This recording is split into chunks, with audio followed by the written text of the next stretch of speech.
Welcome back to Pastor Plek's podcast. I'm so glad that all of you are joining us as we are talking through faith, culture, and everything in between. I'm your host, Chris Plek, a.k.a. Pastor Plek, along with none other than Catie Sas. It still cracks me up when people call you Pastor Plek. Why is that? Because I don't know. It's not your name. It's so funny that that's like what you want to go by. Well, it makes more sense. In fact, that's my motto at West Point when I ran for president was give a heck, vote for Plek. Oh my gosh. Yeah, that was great. No, I'm not laughing at you. I'm laughing because I did the same thing in high school. No, you didn't. What'd you do? Don't be crazy. Vote for Catie. And then I made posters of my face and people drew on them. Yeah, I did the same thing. It was great. Yep. All right, so all right, well, so glad all of you are here. We're going to get to something actually fairly serious. It's why submit to your husband. What does it tangibly look like? All right, this is one that I get all the time. In fact, I feel like I'm not saying I'm become a professional at this, but I guess I am a professional of the word, but and that sounds like so like you get paid. Yeah, that's what that means, right? So, but like the reality is, this is a statement that gets people all up in a ruffle, a lot, and so I really want us to kind of wrap our head around what this looks like tangibly. So I'm going to give us a couple verses to start with. Can we start with Ephesians 5? Yeah.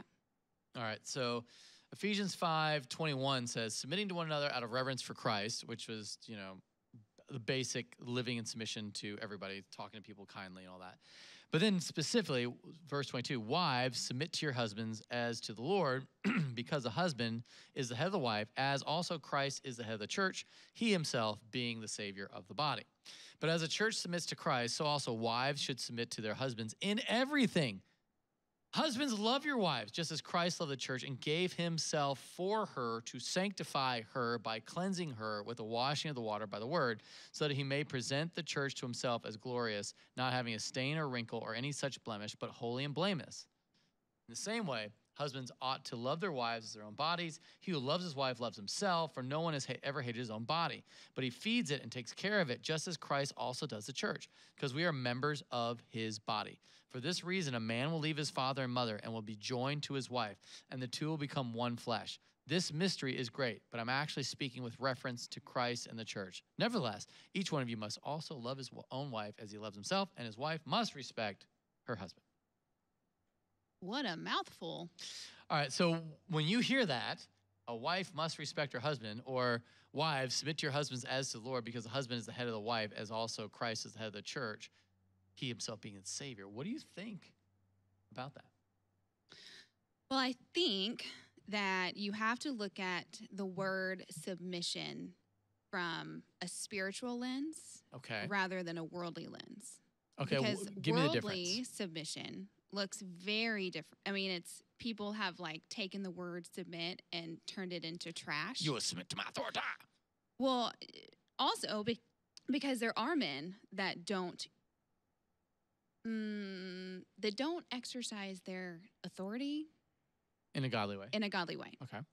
And so submission does not mean like bow down and do everything that your husband says, and you don't have a voice, you don't get to have your opinions, you don't get, like, submission is a very holy work. And it's very beautiful when it's walked out in a godly manner. Okay, so let's talk about what the word means. The word is hupotasso, which I know everyone is writing that down for their note. I just thought of hippos. Yeah, I did too. But hupotasso just means to willingly put yourself under someone else.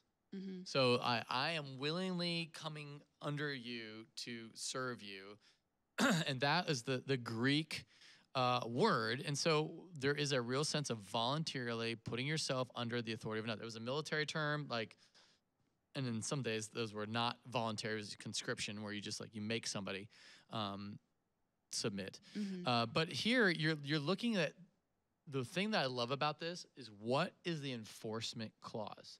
Like, where is the enforcement of submission? So it tells the wife to submit, tells the husband to love, but it doesn't say, now, if the wife doesn't submit, the rule of thumb is, and you ever heard of the rule of thumb? Mm-mm. Okay, so back in the day, you could beat your wife with a rod as long as it was only as wide as your thumb. Rule of thumb. Oh, and now we just practice it on children. Yeah. Did you like that? Do you appreciate that full one? circle. That was good.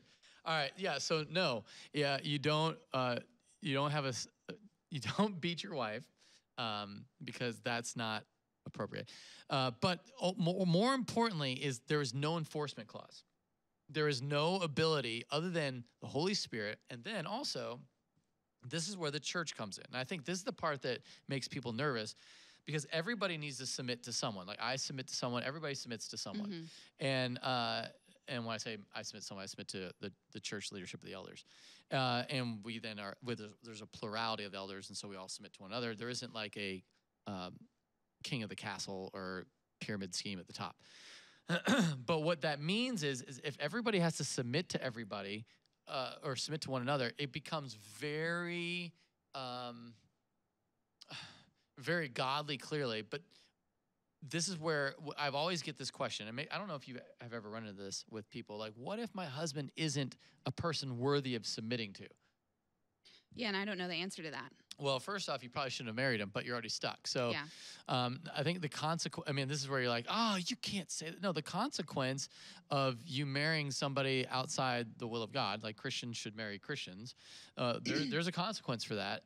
Or like if you're just like, you were so desperate to get married, just like latched on to whoever was there, then now you're sort of stuck. And so it's so much easier to submit when you respect your husband. 100%. Yeah. But what happens when you've latched on, you've hooked your train, your car onto the engine, and you're following him, and you want to be godly, but then he's not. So that's why I always say there's no enforcement clause. You know, if a woman, or if a husband isn't leading well and loving well, you don't get to whip him either. And so that's where we really got to do a better job of bringing in the church to help people submit. And one of the things that I as a pastor, in helping people submit to one another out of reverence for Christ, and for the women that means submitting in respect, and that for the men that means submitting to Christ and then loving their wife. I've really challenged people to own their own feelings, because here's what happens a lot in probably the primary issue that I face in marriage counseling. And I'm just curious. I brought this up last podcast about how well you said that hurt my feelings, and I'm sure you probably do that with Ryan. Yeah. So what's really rare about that is most people don't do that. They start off with an I feel statement, but then they start telling the other person what they're feeling as opposed to what they should be feeling. Yeah. So they say, I feel like you're not taking this relationship seriously. All right. And so what now the person has no choice but to go, because what they gonna respond? Yeah, you're right. I don't. No, you get defensive. Yeah, you get defensive, right? So what happens with a lot of relationships is the intention is to communicate, I got my feelings hurt, like you did last podcast. Just tell me what we shared last podcast so that people are listening don't have to go listen to other podcasts.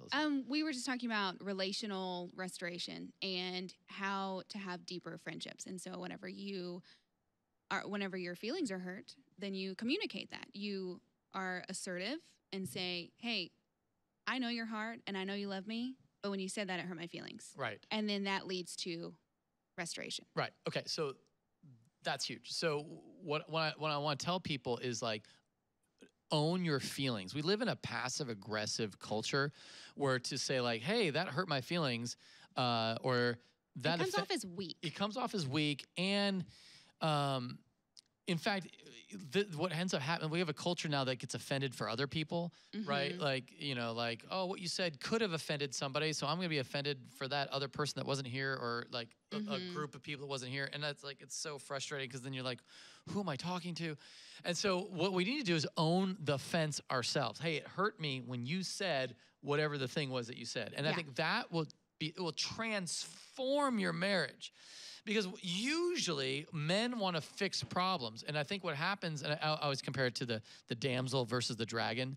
If you come at your husband as a damsel and go, oh man, I feel really hurt by whatever it is you said, or I feel really sad, then husbands want to fix it. So let them fix it. But if you come at them as a dragon, like, you need to, and you're gonna, then all of a sudden they go on defense and they're ready to kind of go, oh, you want to dance? Let's dance. We're going to go toe to toe over this. And so that becomes a problem. Well, I think a lot of women don't want to be the damsel in distress, which, like, the damsel doesn't have to be in distress. You Right. can just come at him as a damsel. You don't have to come at him in distress. Right. Okay. And then on the flip side, there is, what if your wife isn't submitting? Like, I told my wife and I told her, and and so now you come to the church, now you tell her. And I'm like, okay. The problem here is you're not loving your wife as Christ loved the church. I mean, how many times, obviously Jesus gives directives and commands, as this one clearly is, like, submit to your husbands, and husbands love your wives. And we don't necessarily do that very well. And the response of Jesus, like, it's God's kindness that leads us to repentance, which is sort of mind-blowing. So whenever you're facing a spouse that's kind of coming at you, what I've been trying to train people with is help them identify what they're feeling. Because if they start to, for example, if you started coming at Ryan with, like, you need to, Ryan's response goes really great. Yeah. His response should be like, it sounds like you're feeling something that you're not communicating. Right. But our human nature says, I'm being attacked. Yes. And so we go, oh, it's defense, Yeah. shields up. Okay, let's do this dance. Yeah. And so I feel like that's where a lot of us really struggle. So the way that you play it out tangibly is because, if we're talking Christians, we're talking about, like, the husband wants to lead. He wants that responsibility of leadership. What happens a lot is a woman feels that desire to control, and for probably good reason, because she hasn't seen her husband lead out in any particular way, and she's probably better at some When things. you see your husband is incompetent, you're going to naturally want to take things over. Right. So what I would challenge all of the ladies to do is not do that, but simply ask questions which get him to the leadership. So, for example, if he's playing video games instead of engaging the children, don't say, you need to put the kids down because all you do is play video games. That will make him want to go play more video games. Yeah, that might be what you feel. Right. So what you want to say is like, hey, I feel like the children need more of your time. And so if you want to lead out our family by playing more video games as opposed to spending time with your children, I'm totally okay with that. I just want to know how you want me to respond to you in that. And boy, that puts the weight on his them. Shoulders where it should be. And I think for a lot of our culture and a lot of our marriages, women don't want to do that because they're afraid that he's going to screw it up. And so we have adolescent men running around. Right. And anytime I am struggling with submitting to Ryan, I have to remind myself I'm submitting to God. Like, my husband is imperfect, and he's going to make mistakes, and he does not lead well all the time. And so I have to go, okay, God has got this. Right. I'm going to submit out of respect for my husband and his desire to follow God and listen to the Holy Spirit, even though I may not like it, because I know that ultimately God has it. Yeah, I know this. I'm going to take it to an Army term, so this is probably not going to relate to you at all. But one of my favorite quotes from General Patton, which is, of course, a classic West Point grad and World War II hero, is he said, a good plan executed violently is better than the perfect plan that's delayed in execution. Or something along those lines. And because what happens when you have the two heads going at it, it's like we're not doing anything. We're just in perpetual hesitation, and we never execute on anything. But that's how you become roommates. That's how you become roommates. So I think what we want just kind of wrap our head around is, so men, how do you if you're supposed to teach your wife, now this is what's interesting. You're supposed to teach your wife how to submit, right? Like, that would be, well, how would you do that? How would you show her what by you submitting to God? Exactly. And so one of the ways that I've sort of tried to figure out different ways where you could show that. So God calls us to honor our wives. So maybe something like opening the car door for her, which I know that's like draconian old school, but like that's a great way to like, I'm going to honor you. I'm submitting to Mhm. God by honoring you, even when I don't feel like it. I offended Ryan when we first started dating because he wanted to open my door all the time. And I looked at him and I told him, I said, I can open my own door. And he was so caught off guard. Yeah. And so when you don't allow your husband to lead well and serve you, it's very offensive. And I kind of had to go, oh, this is how he's wanting to show me that he respects me. Right. And and there's more than, it's like, even just like, that's one way. And so I think what's going to be important, if a husband to know his wife, to know what she values and to know what she would see as honoring to her, then that will transform the relationship, because she can see him probably doing something that's not natural to him, but that's what submission is. It's doing what I don't normally do, and I submit to God, and then she sees that, and now she's more apt to submit to her husband, even if it's not the greatest plan ever. We're gonna go with it because I trust God is leading you, and you're submitted to Him. And it falls on his shoulders, anyways.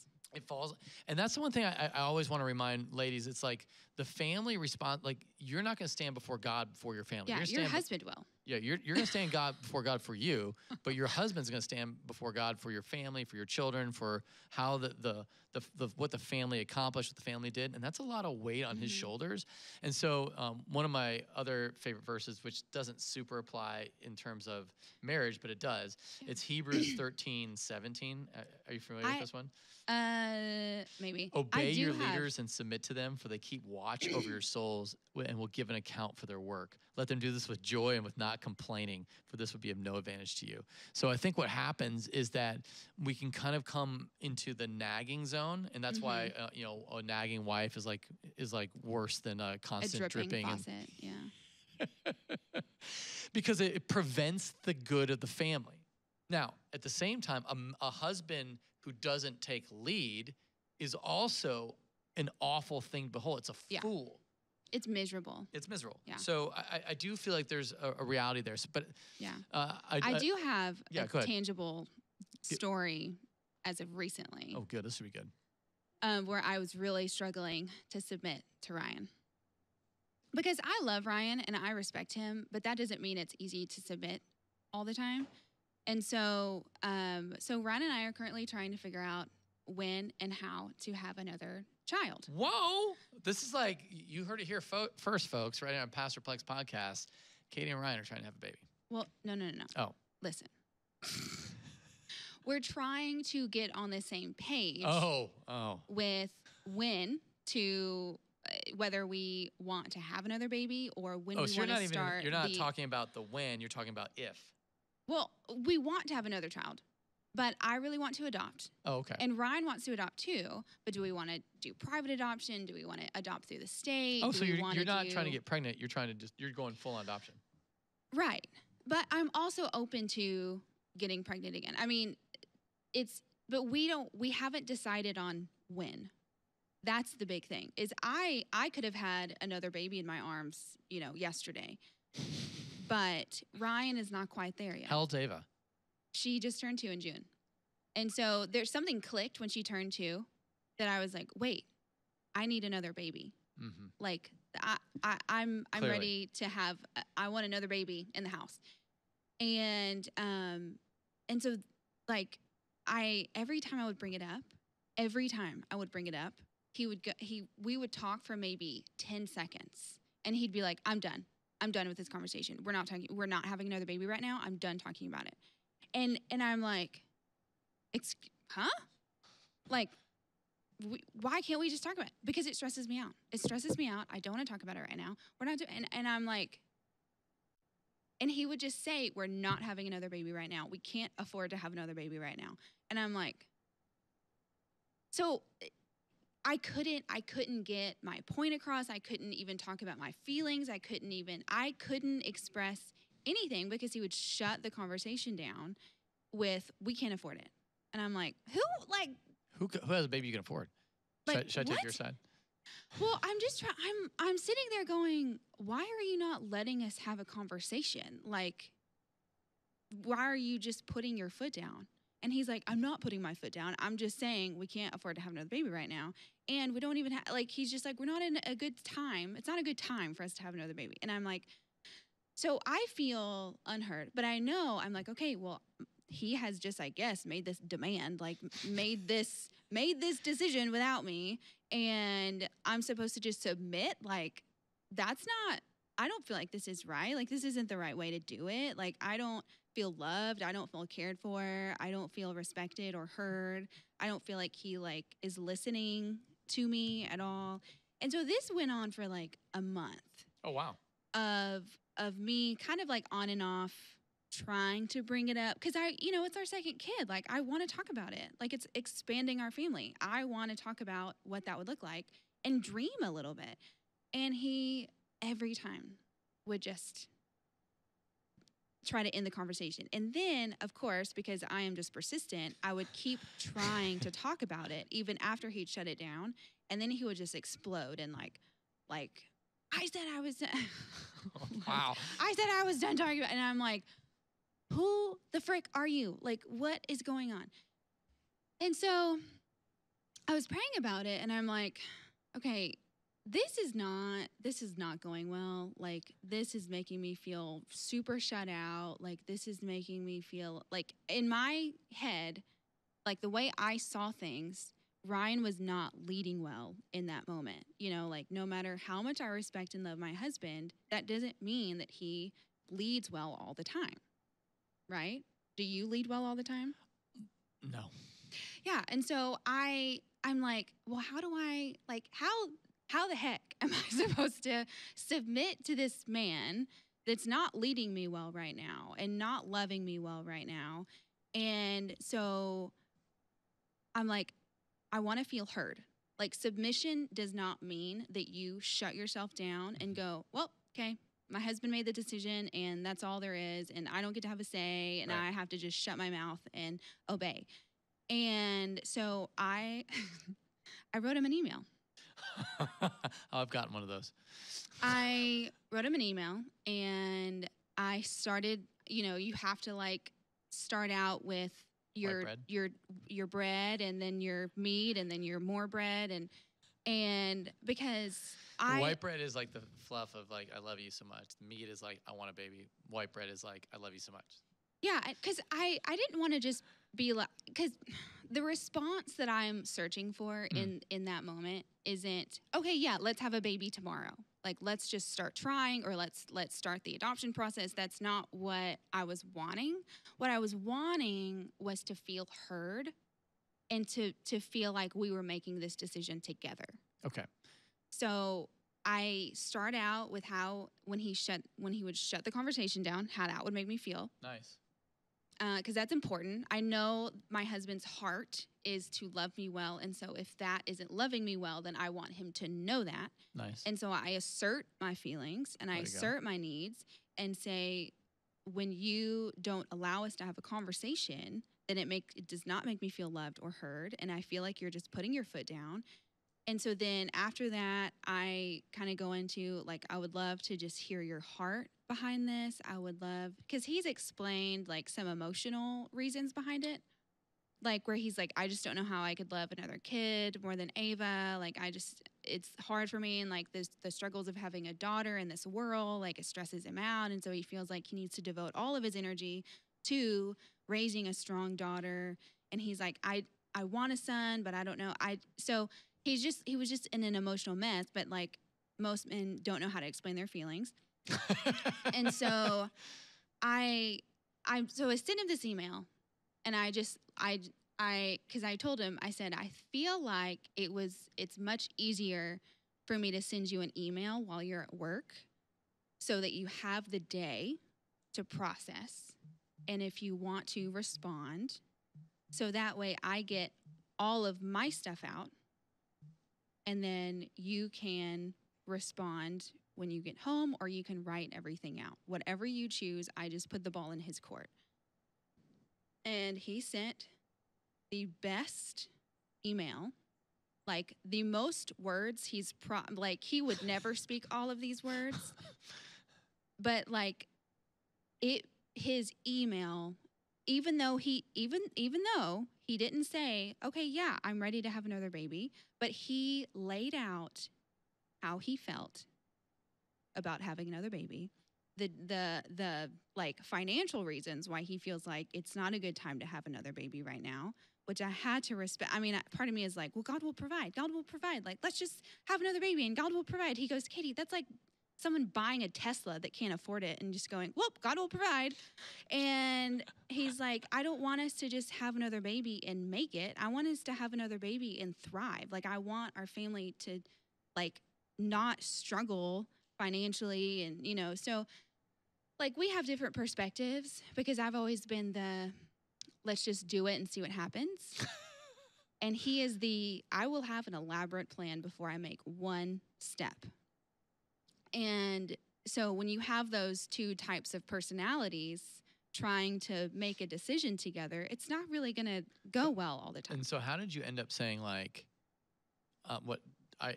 in the email you said, I'm submitting to you, or how did you put that so you honored him? I just plainly wrote it out. I said, I want to submit to you and I want to honor you in this decision, but I want to feel like we're making it together. Way to go. And so I asked him if we could start praying about it together, because that was the one thing that we hadn't done yet. Like, we fought about it constantly, but we never prayed about it. Way to go. And so I said, can we just do one thing that would make me feel loved and appreciated, is can we just pray about being on the same page? And he's like, yes, I would love to do that. And he apologized for like making me feel shut out. Like, he was honest and vulnerable and like, yeah, this is not how I wanted you to feel, and I'm sorry I did that. That's good. Man, that's the perfect. That was actually a very tangible way of expressing like how you can submit to your husband. What a cool thing. Way to go. I think that this is. I feel like this is probably something that over and over again is. People are battling it out, because even in the heated conversation where you guys, now I'm going to dissect what you just said, but even that heated conversation, it's like he wasn't able to fully own what his feelings were. Mm-hmm. And I think if you were able to hear that, because he probably couldn't identify them. Right. And I think for women, this is the part that I really want to challenge women, is listen to your husband's heart and say, if you start off with, I'm willing to do whatever you want to do, I'm willing to follow you, but here's what I want, or here's what I desire, and it will change. It puts the leadership back on his shoulders to hear what you're wanting, and then also it gives respect to his decision, mm-hmm. and then it puts the authority where it should be. And I think that's the hard part for a lot of us, is we just don't trust anybody but ourselves.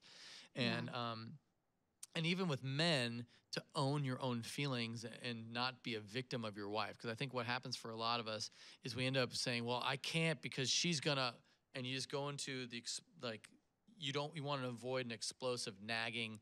And so you're just like, I just want to avoid the nagging. And so you're so short-sighted in your vision that you can't think of like the great family expansion that maybe God is calling you to, because all you want is just to shut it down. I don't want to deal with anybody mm-hmm. whining at me.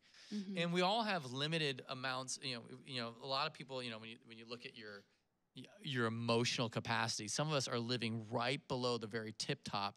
And so maybe that's why getting time away with the Lord to really focus on Him helps you have capacity to hear from your wife, which is super important, mm-hmm. especially when it comes to family, like how many kids we're going to have, where we're going to live, school, all those decisions are so huge.